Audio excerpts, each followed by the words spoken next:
Okay, magandang araw po sa inyo, Boss Madam. Thank you kay Madam Aiko Palanas na nagpagawa po sa atin ng dalawang sofa set.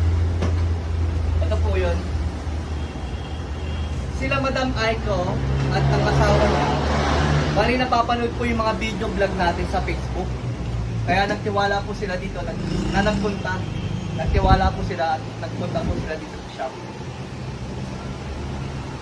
Ito po yung pinagawa nila.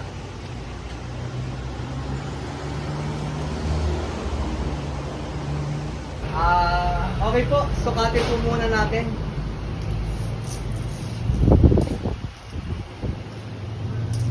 (73 inches by 29 inches. Standard size. Malaki din na po, malaki po ang maupuan dito.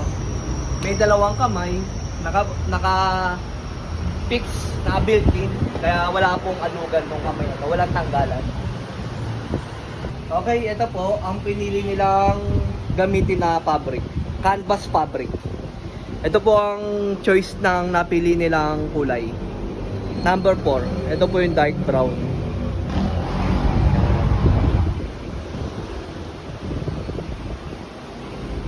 Okay, Eurotex pa rin po ang gamit natin dito. Yung frame nito, hindi siya ginamitan ng spring type. Plywood po ang frame nito, kaya pag binubuhan mo, solid po. Wala pong lubog. At pinagawa po nila, wood. Kahoy po ang kahoy po ang paa natin para solid po, wala pong bale. Naka-built-in po yung paa nito sa frame. Naka-varnish, clear varnish. Yan, solid po yung kahoy na to. Ang gusto po nila, nakaangat po yung pinaka sofa nila para mawawalisan po yung ilalim. Madaling mawalisan. Ito po, solid po. Yan, ganyan nga solid. Matibay, sobrang bigat.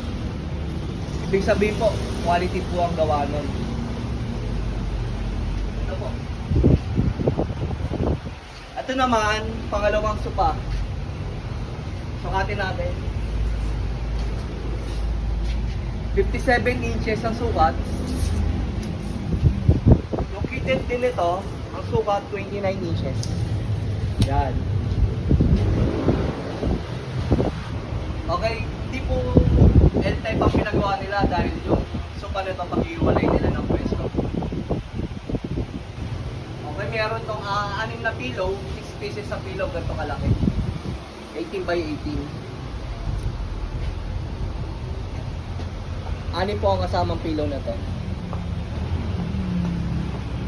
Okay, thank you po kay Madam Aiko Palanas na nagpagawa sa amin at nagtiwala po. Thank you po.